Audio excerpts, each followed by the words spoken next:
এখন তো এমন এক জামানা, যেই জামানায় মানুষ দায়িত্ব নেওয়ার জন্য প্রতিযোগিতা করে, টাকা দিয়ে দায়িত্ব কিনতে চায়, অস্ত্র মাথায় ঠেকায় দায়িত্ব নেয়, ঘুষ দিয়েও দায়িত্ব নিতে চায়, ঠিক কিনা বলে? কিন্তু অতীতের মানুষের অবস্থা কেমন ছিল? দায়িত্ব নিতে চাইতো না। এইরকমও ঘটনা আছে যে মজলিসের মধ্যে ওই ব্যক্তির অনুপস্থিতিতে আলোচনা হয়েছে যে রাষ্ট্রীয় এই দায়িত্বটা ওই লোককে দিলে ভালো হয়। ওই মজলিসের মধ্যে যিনি ছিলেন তাদের মধ্য থেকে একজন গিয়া ওই লোকরে বলতেছে, ভাই আজকে আলোচনা হয়েছে রাষ্ট্রের এই গুরুত্বপূর্ণ দায়িত্বটা আপনাকে দেওয়া হতে পারে। যেই এই কথা বলছে রাষ্ট্রের দায়িত্ব দেওয়া হতে পারে, বেচারার অবস্থা খারাপ, পেরেশানিতে, চিন্তায়। আলোচনা হয়েছে দেওয়া হতে পারে, যদি দায়িত্ব দিয়ে দেয় তাহলে কি করব? দায়িত্ব দিয়ে দেয় নাকি, এই ভয়ে রাতের আধারে এলাকা ছেড়ে তিনি পালায়া চলে গেছে। যদি দায়িত্ব দিয়ে দেয় তাহলে কি হবে? আর এখন দায়িত্ব টাকা দিয়ে কিনে। এই যে গত টার্মের চেয়ারম্যান ইলেকশন হয়েছে, এক এলাকায় গেছি, একজন বলতেছে যে ইনি নির্দিষ্ট একটা দলের মার্কা, চেয়ারম্যান ইলেকশন মার্কা কিনতে ঘুষ দিছে 3 কোটি টাকা। কত টাকা? জোরে বলেন না, কত কোটি? এইসব কোটি মোটি আপনাদের কাছে কি টাকা মনে হয়? এই দেশ থেকে বলে 97 লক্ষ কোটি টাকা পাচার হয়েছে। তা এই দেশে তো 1-2 কোটি টাকা, এটা তো স্যাম্পল ব্যাপার, ঠিক কিনা বলেন? ইমাম আজম আবু হানিফা রহমাতুল্লাহি আলাইহি, ইমাম আজম আবু হানিফা রহমাতুল্লাহি আলাইহিকে খলিফা মনসুর বলছে যে প্রধান বিচারকের আসন খালি, আপনি প্রধান বিচারপতির দায়িত্ব আপনাকে দেওয়া হলো। এক জায়গা দেখা হয়েছে, একেবারে মানুষের সামনে ওপেনে প্রস্তাব দিয়েছে। ইমাম আবু হানিফা রহমাতুল্লাহি আলাইহি সাথে সাথেই বলতেছে, অপারগতা প্রকাশ করছে, এই দায়িত্ব আমি নিতে রাজি নাই। দায়িত্ব দিছে কে? খলিফা, সবার সামনে।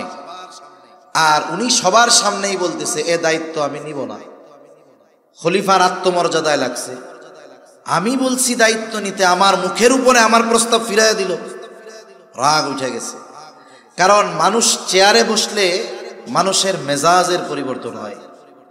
পুলিশ যখন ঘরে থাকে বউর সাথে চোখ উঠায় কথা কয় না, কিন্তু যখন খালি ওর ইউনিফর্ম পরে, বাবা আগুন বাইর হয় শরীর দিয়া।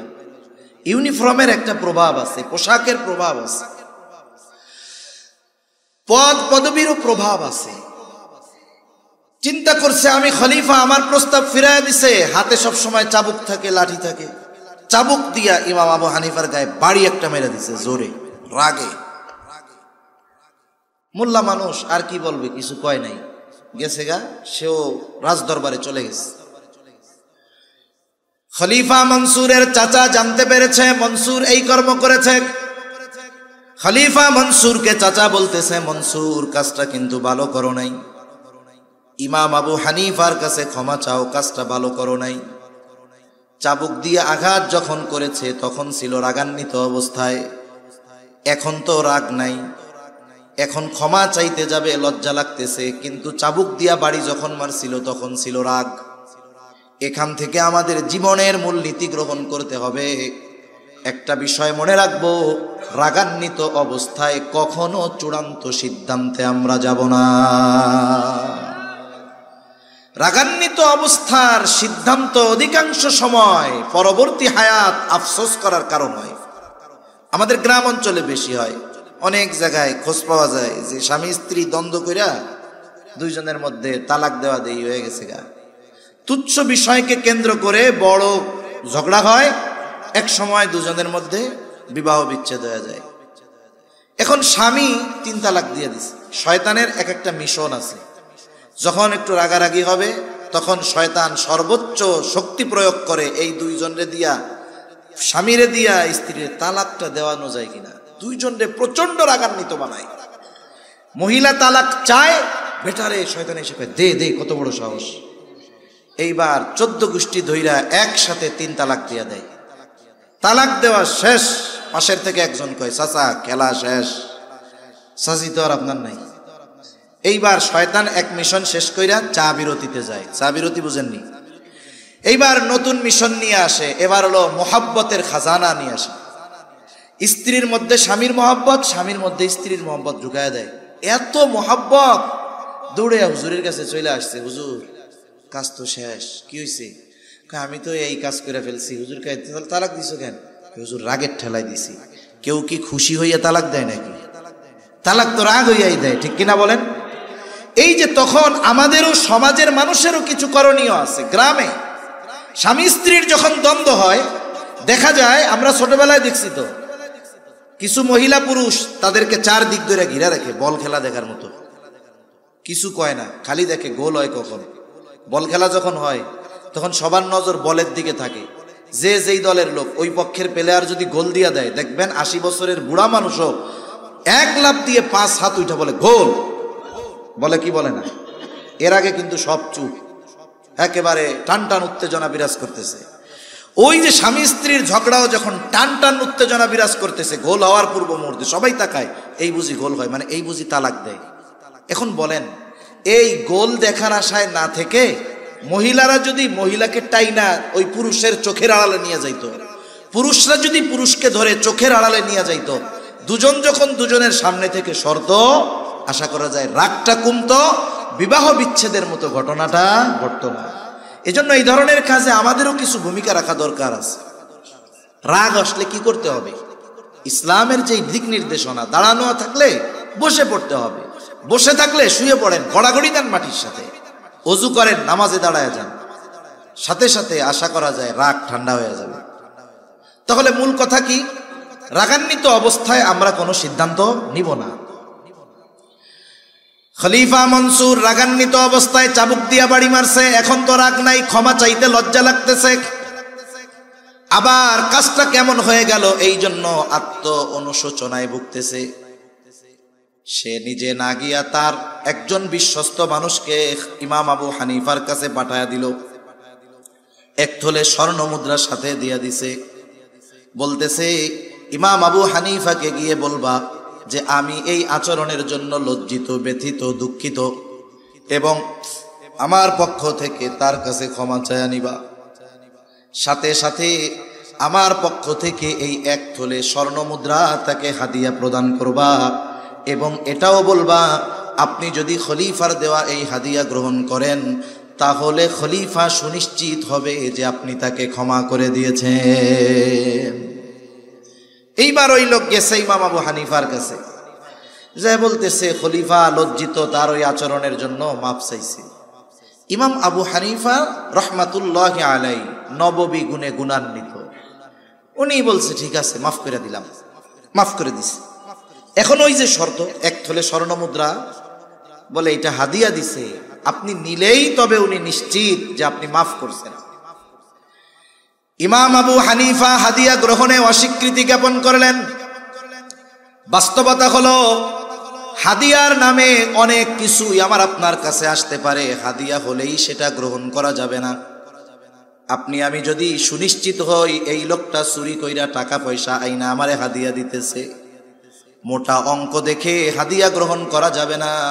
আমি তো সুনিশ্চিত এটা চুরির মাল। বলেন তো, চোর চুরি কইরা আইনা যদি হাদিয়া দেয়, তাহলে সেটা গ্রহণ করা যাবে নাকি? ইমাম আবু হানিফা হাদিয়া গ্রহণ করেন না, বলে ফেরত নিয়ে যাও, মাফ করে দিস। বলে আপনি হাদিয়াটা গ্রহণ করেন। ইমাম আবু হানিফা এবার জিজ্ঞাসা করে, তোমার খলিফা এত স্বর্ণ মুদ্রা হাদিয়া দিল, পাইল কোথায়? এটা কি ওনার ব্যক্তিগত সম্পদ নাকি? বলে ওনার ব্যক্তিগত সম্পদ কোথায়? উনি এটা রাষ্ট্রীয় কোষাগার থেকে দিয়েছেন। ইমাম আবু হানিফা বললেন না, এটা ফেরত নিয়ে যাও। লোকটা আরো জোরাজুরি করে, বলে আপনি এটা রেখে দেন, আপনি ব্যয় না করেন, অসুবিধা নাই, আপনি অন্যান্য মানুষদেরকে এগুলো দিয়ে দিয়ে, আপনার ব্যবহারের দরকার নাই, আপনি দিয়ে দেন। ইমাম আবু হানিফা এবার বলে, তোমার কাছ থেকে এটা রাখবার পর আমি নিজের জন্য ব্যয় করলাম নাকি অন্য কাউকে দিয়ে দিলাম, বিষয়টা এমন হবে না। বরং তোমার খলিফা জানবে, মানুষের কাছে বলবে আমার দেওয়া হাদিয়া ইমাম আবু হানিফা গ্রহণ করেছে। তুমি তো এটা তাকে ফেরত দিবাই, সাথে গিয়ে বলবা এই যে খেলাফ খলিফার দায়িত্ব পালনার্থে রাষ্ট্রীয় কোষাগার থেকে তাকে যেই সম্মানী ভাতা দেওয়া হয়, এই সম্মানী ভাতার বাইরে একটা টাকা ব্যক্তিগত কাজে ব্যবহার করার অধিকার তার নাই। সে যদি করে তাহলে খেয়ানত করা হবে। সে যদি করে দায়িত্বের খেয়ানত হবে, মানুষের হক নষ্ট হবে। কঠোর ভাষায় কইয়া দিচ্ছে। এইবার ওই লোক দীর্ঘ সময় ধরে তেলাতেলি করতেছে, তো সেও বিরক্ত। খলিফার কাছে গিয়ে একেবারে সুন্দর মতো মিথ্যা কথার রস লাগায়া খলিফার মেজাজ আরো গরম বানাই দিচ্ছে। বাস্তবতাও তো তাই। বলেন তো, এদেশের রাষ্ট্রপতি যে, তার একটা ভাতা আছে না নাই? প্রধানমন্ত্রীর ভাতা আছে না নাই? যখন মন্ত্রীরা থাকে তাদেরও ভাতা আছে, এমপির ভাতা আছে, চেয়ারম্যান, উপজেলা চেয়ারম্যান, মেম্বার, ওয়ার্ড মেম্বার, সবার ভাতা আছে। এই ভাতার বাইরে একটা টাকা ব্যক্তিগত কাজে ব্যবহার করার ক্ষমতা কারো নাই। খেয়ানত কত বড় হয়, দায়িত্ব যত বড় হয়, খেয়ানত তত বড় হয়।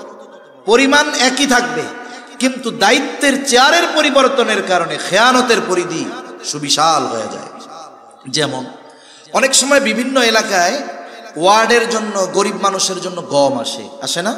মনে করেন এক ওয়ার্ডে এক মেম্বারের কাছে 100 জন মানুষের জন্য গম দেওয়া হয়েছে।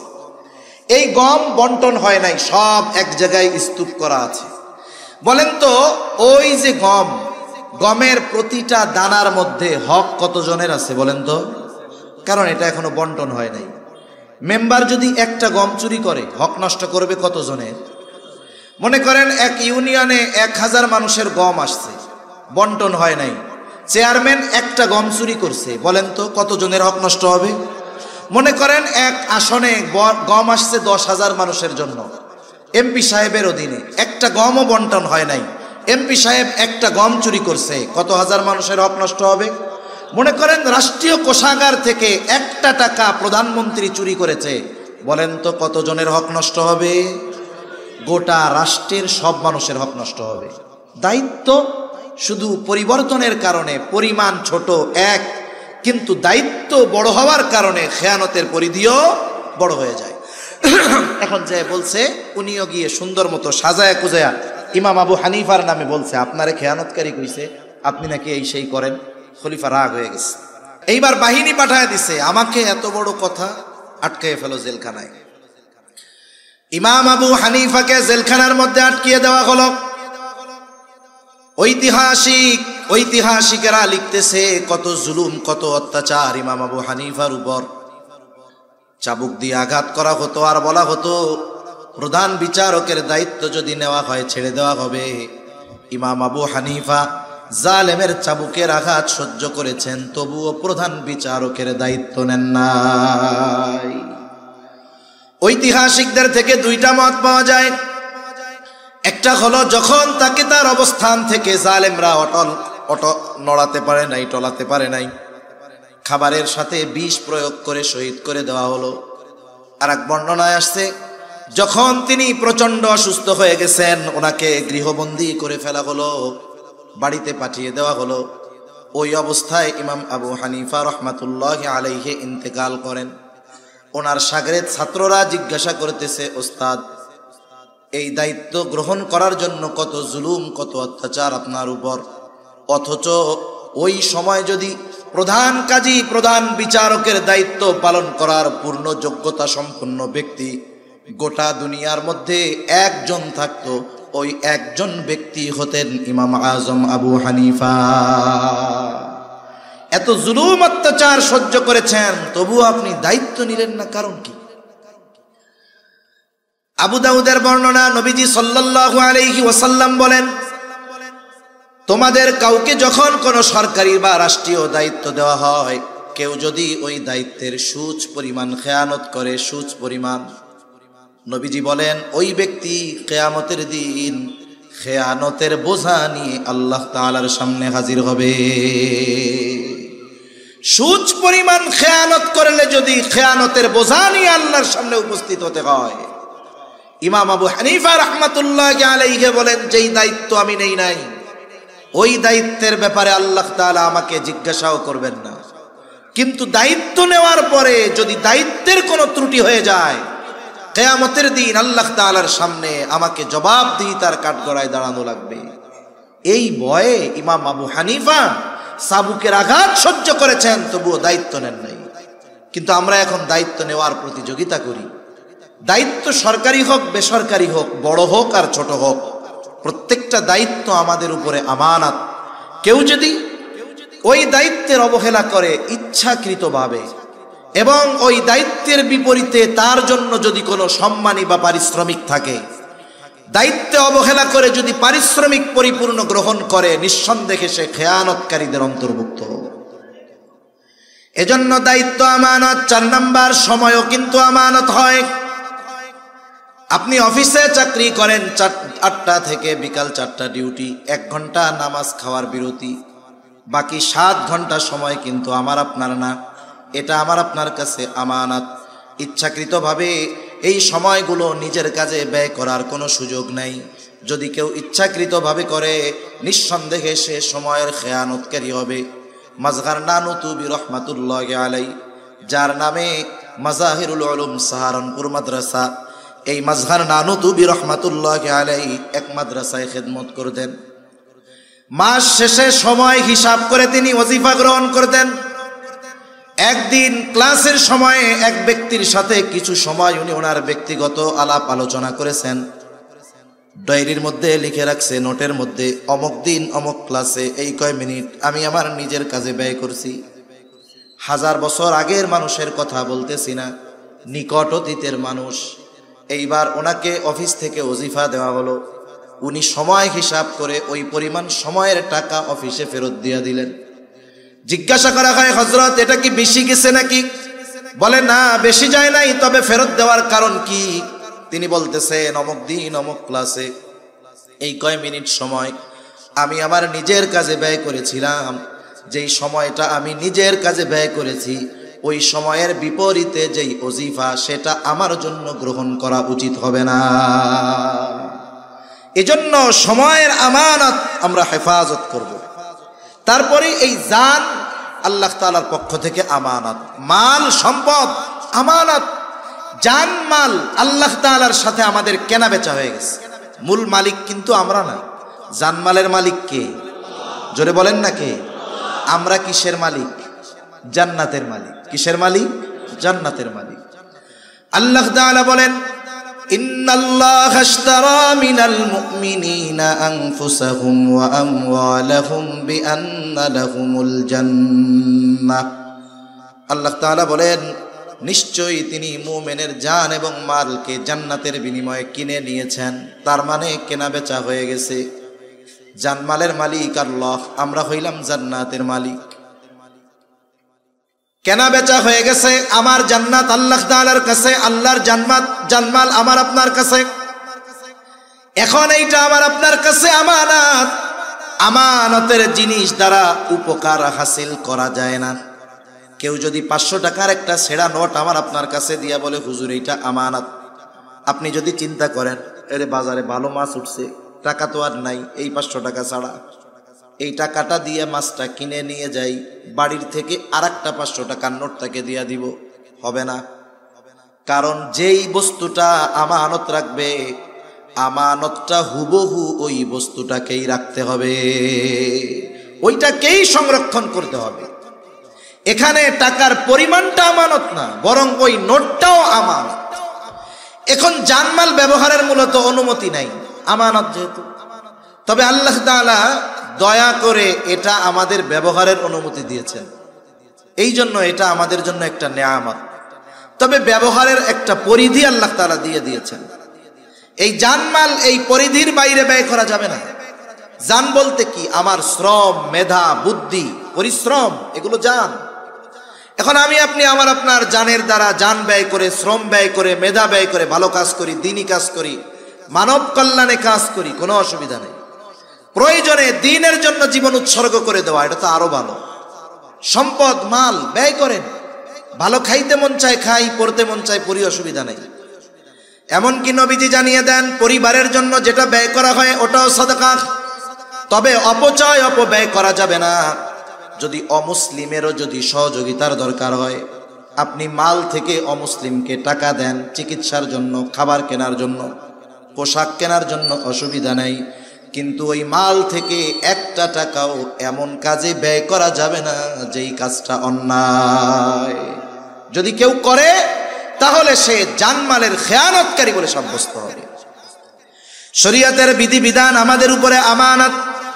আল্লাহ তাআলা কোরআনুল কারীমের মধ্যে বলেন, ইন্না আরাদনাল আমানাতা আলাস সামাওয়াতি ওয়াল আরদি ওয়াল জিবাল ফাআবাইনা আন ইয়াহমিলনাহা ওয়া আশফাকনা মিনহা ওয়া হামালাহাল ইনসান। আল্লাহ তাআলা বলেন, আমি এই আমানত আসমানের কাছে, জমিনের কাছে, পর্বতের কাছে পেশ করলাম। তারা প্রচণ্ড ভীত সন্ত্রস্ত হয়ে গেল, এই আমানত বহনে অস্বীকৃতি জ্ঞাপন করলো। ওয়া হামালাহাল ইনসান, মানুষ এই আমানত বহন করলো। কি সেই আমানত? মুফাসসিরিনে কেরাম বলেন সেই আমানত হলো কোরআন। কেউ কেউ বলেন শরীয়তের সকল বিধিবিধান, একই কথা। তাহলে এই কোরআন তথা শরীয়তের যত হুকুম আহকাম আছে সব আমাদের উপরে আমানত। কেউ যদি আল্লাহ তাআলার আদেশ নিষেধ অমান্য করে নিঃসন্দেহে সে খেয়ানতকারীদের অন্তর্ভুক্ত হয়ে যায়। সন্তান সন্ততি আমানত, অঙ্গ প্রত্যঙ্গগুলা আমানত, হাত পা চোখ কান আমানত। বলে এর খেয়ানত কেমনে হয়? বলে অঙ্গ প্রত্যঙ্গের গুনাহ করার মাধ্যমে অঙ্গ প্রত্যঙ্গের খেয়ানত হয়। আল্লাহ তাআলা বলেন, ইয়ালামু খাইনাতাল আয়ুন ওয়া মা তুখফিস সুদূর। আল্লাহ তাআলা বলেন তিনি জানেন তোমরা চোখের কি খেয়ানত করো, শুধু তাই না অন্তরে কি লুকায় রাখো, অর্থাৎ অন্তরের কি খেয়ানত করো সেটাও যিনি জানেন তিনি কে। এই কয়েকটা বিষয় আমরা মনে রাখি। কষ্ট হচ্ছে নাকি আপনাদের? আর বেশি সময় না। অনির্দিষ্ট গন্তব্য কাছে হইলেও দূরে লাগে, অচেনা গন্তব্য কাছে হইলেও দূরে লাগে। 11টা বাজে তো, সর্বোচ্চ 15 মিনিটের মধ্যে শেষ হয়ে যাবে ইনশাআল্লাহ। তাহলে আমি কয়েকটা বিষয় বলছি, আমরা আলোচনা করছি। 1 নাম্বার লেনদেনের ক্ষেত্রে আমানতদার হব, 2 নাম্বার কথার ক্ষেত্রে আমানতদার হব, 3 নাম্বার দায়িত্বের ক্ষেত্রে আমানতদার হব, 4 নাম্বার সময়ের ক্ষেত্রে আমানতদার হব, 5 নাম্বার জানের ক্ষেত্রে আমানতদার, 6 নাম্বার মালের ক্ষেত্রে আমানতদার, 7 নাম্বার সন্তান সন্ততির ব্যাপারে আমানতদারিতার পরিচয় দিব, 8 নাম্বার শরীয়তের হুকুম আহকাম বিধিবিধানের ব্যাপারে আমানতদার হব, 9 নাম্বার আমার অঙ্গ প্রত্যঙ্গের ব্যাপারে আমানতদার হব ইনশাআল্লাহ। বলেন, জোরে বলেন না ইনশাআল্লাহ। অরিজিনাল ইনশাআল্লাহ বলছেন তো, নাকি নার বদলে ইনশাআল্লাহ কইছেন? এ দুনিয়ার মানুষ বাঙালি বহুত চালাক। এক তাবলিগওয়ালা এক গ্রুপ গেছে, মসজিদ থেকে গাছতে বের হয়েছে। এখন এক গ্রুপ দেখাই দিছে, ওই যে ওদের এসএসসি পরীক্ষা শেষ হয়েছে, 3 মাসের টাইম আছে, একটু দেখেন তাশকিল কইরা টইরা 1 চিল্লা 2 চিল্লা 3 চিল্লায় নেওয়া যায় নাকি। এখন যার যে কাম সে তো সেই কামেই খোঁজে, কয় পাইছি। এবার দল বল নিয়ে পোলাপান একটারে ধরছে, একটাকে দইরা তাশকিল করতেছে যে আল্লাহর রাস্তায় যাওয়ার জন্য দীর্ঘ সময়। ও লজ্জায় নাও কইতে পারে না, আবার কয় যদি হাঁ কইয়া দেই তাহলে তো বিপদ। চুপ করে বইয়া রয়েছে, খালি ওয়াজ শুনে। ওপাশ দিয়ে খেলাধুলা বন্ধ। আর একজন ওর কানের কাছে গিয়ে কয় তোরে জীবনেও ছাড়বে না, তাড়াতাড়ি ইনশাআল্লাহ কও। তুই যাস আর না যাস এটা হলো পরের হিসাব, আগে ইনশাআল্লাহ কইয়া বাস। তার মানে অনেক মানুষ, কাছের মানুষ, পরিচিত মানুষ এখন বলছে ভাই আমার এই কাজটা করে দাও, বন্ধু মানুষ তুমি। ও মনে মনে কয় তোর কাজ তো করবো না। এখন না যদি সরাসরি বলে তাহলে একটা খারাপ বিষয় না, কয় ইনশাআল্লাহ। আবার পাবলিকও বোঝে যে বাঙালি ইনশাআল্লাহ কইলে বিশ্বাস নাই, এই জন্য আবার কয় ভাই সত্যি সত্যি করবেন তো, ভাই সত্যি সত্যি করবেন তো। তাইলে বোঝেন ইনশাআল্লাহর যে আজমত, ওজন, আমরা এর অপব্যবহার করে কোথায় নিয়ে গেছি যে ইনশাআল্লাহ বলার পরে একটা মানুষের দৃঢ় বিশ্বাস হওয়ার কথা ছিল যে এই লোকটা তার সর্বস্ব দিয়ে প্রচেষ্টা করবে, আল্লাহ যদি তৌফিক দেয় হবে। আর আমরা ইনশাআল্লাহ বললে আগে সন্দেহ করে, মনে হয় করবে না। ওই ইনশাআল্লাহ কইছেন না অরিজিনালটা কইছেন? আল্লাহ আমাদের তৌফিক দান করেন, আমিন। তাহলে আল্লাহ তাআলা এই আয়াতে নির্দেশ দিয়েছিলেন কয়টা? সামগ্রিক কথা হলো 1 নাম্বার আমানতদার হও, 2 নাম্বার وَإِذَا حَكَمْتُمْ بَيْنَ النَّاسِ أَن تَحْكُمُوا بِالْعَدْلِ। আর তোমরা যখন মানুষের মধ্যে বিচার আচার করবা, ন্যায় বিচার করবা। বিচারক শুধু কোর্টে থাকে না, ঘরেও কিন্তু থাকে। আমরা প্রতিটা মানুষ জীবনের কোনো না কোনো সময় বিচারকের ভূমিকা পালন করা লাগে। অনেক সময় দেখা যায় 2 সন্তানের মধ্যে দ্বন্দ্ব, বিচারক হইল বাপ। অনেক সময় দেখা যায় একটা সন্তানকে প্রাধান্য দিয়ে আর এক সন্তানের উপরে অবিচার করে এমন বাবা আছে না নাই? এই ক্ষেত্রেও ন্যায় বিচার করতে হবে। তার মানে একেবারে নিম্ন পর্যায় থেকে সর্বোচ্চ পর্যায়ের বিচারের দায়িত্ব যে পাবে অবশ্যই তাকে ন্যায় বিচার করতে হবে। শত্রুও যদি বিচারের জন্য আসে ন্যায় বিচার করতে হবে। আল্লাহ তাআলা মানা করছেন, ওয়ালা ইয়াজরিমান্নাকুম শানাআনু কওমিন আলা আল্লা তা'দিলু ই'দিলু হুয়া আকরাবু লিত্তাকওয়া। কোন কওমের প্রতি যদি বিদ্বেষ থাকে, এই বিদ্বেষের কারণে তাদের উপরে অবিচার করার সুযোগ নাই। আল্লাহ তাআলা এই জায়গায়ও ন্যায় বিচার করার নির্দেশ দিয়েছেন।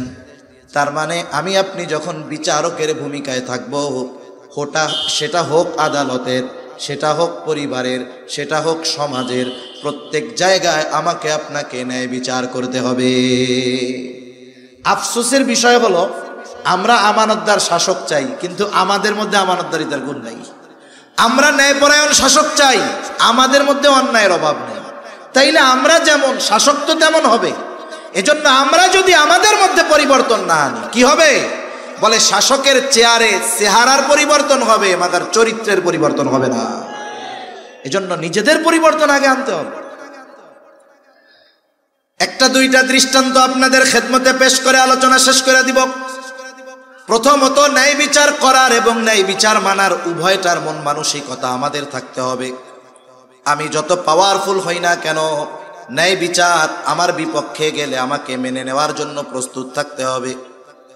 খলিফাতুল মুসলিমিন হযরত ওমর রাদিয়াল্লাহু তাআলা আন বাজারে গেছেন, এক ইহুদির কাছ থেকে ঘোড়া কিনেছেন। ঘোড়া খুব সুন্দর মতো দেইখা শুইনা ঘোড়া কিনা বাজারের বাহিরে আসছেন। বাহিরে এসে যখন ঘোড়াটায় চড়তে গেছেন, দেখেন ঘোড়ার পায়ে সমস্যা। আবার বাজারের মধ্যে গেছেন, গিয়া ইহুদিরে বলে, কি ব্যাপার, তুমি কি ঘোড়া দিয়েছো আমাকে? তোমার ঘোড়ার পায়ে সমস্যা, নাও তোমার ঘোড়াটা ফেরত নাও। ইহুদি বলে, না, ফেরত নিব কেন? আমি তো আপনারে ভালো ঘোড়া দিছি। তর্ক বিতর্ক লাইগা গেছে দুইজনের মধ্যে। কার সাথে কে তর্ক করে? বলে অর্ধজাহানের শাসক ওমর রাদিয়াল্লাহু তাআলা আনহুর সাথে তর্ক করতেছে ইহুদি। দুইজনের তর্ক বিতর্কের এক পর্যায়ে হযরত ওমর রাদিয়াল্লাহু তাআলা আনহু বলেন যে, তোমার আর আমার মধ্যে এই দ্বন্দ্ব নিরসনে তৃতীয় একজনকে ফয়সালাকারী হিসাবে সাব্যস্ত করো। আমি আর তুমি দ্বন্দ্ব করলে চলতেই থাকবে, একজনের ফয়সালাকারী মানো। ইহুদি নিজের ধর্মের কাউকে ফয়সালাকারী মানে নাই। সে দেখে সুরাই বাজারের মধ্যে, বলে, খলিফাতুল মুসলিমিন, আমার আর আপনার মধ্যে এই সমস্যার সমাধান দিবে সুরাই মুসলমান। ঠিক আছে, এইবার সুরাইকে বিচারক মানা হলো। সুরাই এবার দুইজনের কথা সমগুরুত্ব সহকারে শুনলেন। বিচারকদের জন্য নবীজির নির্দেশ হলো, যিনি ফয়সালাকারী হবেন তিনি বাদী বিবাদী উভয়ের কথা সমগুরুত্ব সহকারে শুনতে হবে। এরপরে নিরপেক্ষভাবে এই কথার উপরে পর্যালোচনা করে রায় দিতে হবে। উনি দুইজনের কথাই শুনছেন। সর্বশেষ বলতেছে, খলিফাতুল মুসলিমিন, আপনি চান কি? বলে, আমি চাই যে সে আমার ঘোড়া ফেরত নিবে। বলে, সে তো ঘোড়া ফেরত নিতে বাধ্য, সে ঘোড়া ফেরত নিতে বাধ্য। তবে আপনি যখন তার কাছ থেকে ঘোড়া কিনছেন, টাকা পয়সাও তো দিয়ে দিছেন, যখন নিয়া বাইর হইছেন বুঝা নিছেন ঘোড়ার অবস্থা কেমন ছিল? বলে, তখন ঘোড়া সব ঠিকঠাক ছিল। সমস্যা কই দিছে? কয়, বাজারের বাইরে গিয়া উঠতে গেছি আর দেখি পায়ে সমস্যা। তার মানে তার হাত থেকে যখন বুঝে নিছে তখন ঘোড়া ঠিক ছিল। এরপরে বাজারের বাইরে চলে গেছে, তার মানে কেনা বেচার মজলিস থেকে বাইর হয়ে গেছে। যদি কেনা বেচার মজলিস ওই জায়গায় উপস্থিত থাকা অবস্থায় টাকা দিয়া দিছে, উনি ঘোড়া বুঝা নিছে, এরপরে দেখে সমস্যা, ইহুদি ফেরত নিতে বাধ্য। কিন্তু বেচা কেনার মজলিস থেকে বাহিরে চলে গেছে। এখন বলতেছে যে, শুনেন, ও ঘোড়া ফেরত নিতে বাধ্য, তবে আপনি তো তার কাছ থেকে একেবারে ভালো ঘোড়া বুঝে নিয়েছেন, ও ফেরত নিবে বাধ্য, তবে যেমন ঘোড়া নিয়েছেন তেমনটাই তাকে ফেরত দিতে হবে। রায় গেছে খলিফাতুল মুসলিমিনের পক্ষে না বিপক্ষে? এবার চুপ হয়ে গেছে। একটু পরেই বলতেছে, হ্যাঁ এটাই ন্যায় বিচার। হ্যাঁ এটাই ন্যায় বিচার। রায় বিপক্ষে গেছে, বলতেছে এটা ন্যায় বিচার। অর্ধজাহানের শাসক। আমাদের দেশে কোন বিচারক যদি কোনো রায় দেয়, প্রেসিডেন্ট, প্রধানমন্ত্রী, কোন মন্ত্রী, এমপি না, এলাকার পাতি নেতার বিরুদ্ধে গেলে বিচারকের জান যায় যায় অবস্থা। অথচ রায় দিয়েছে একজন সাধারণ মানুষ খলিফাতুল মুসলিমিনের বিপক্ষে। কোনো হুমকি ধামকি থ্রেট কোনো কিছু নাই, চাকরিচ্যুত করে আমেরিকায়ও পাঠায় দেওয়া হয় নাই। খলিফাতুল মুসলিমিন এই ন্যায় বিচারে খুশি হয়ে শুরাইহকে বলতেছে, শুরাইহ আজই চলে যাও কুফায়, প্রধান বিচারকের আসন ফাঁকা, তোমাকে আমি নিয়োগ দিয়ে দিলাম, আজ থেকে তুমি কুফার প্রধান বিচারক। চলে গেছে কুফায়। ওমর রাদিয়াল্লাহু তাআলা আনহুর সময়, উসমান রাদিয়াল্লাহু তাআলা আনহুর খেলাফতকাল, আলী রাদিয়াল্লাহু তাআলা আনহুর খেলাফতকাল, আমিরে মুআবিয়া রাদিয়াল্লাহু তাআলা আনহুর সময়কাল, একেবারে সুখ্যাতির সাথে অনেক ঐতিহাসিক ফয়সালা কাজী শুরাইহের মাধ্যমে এসেছে।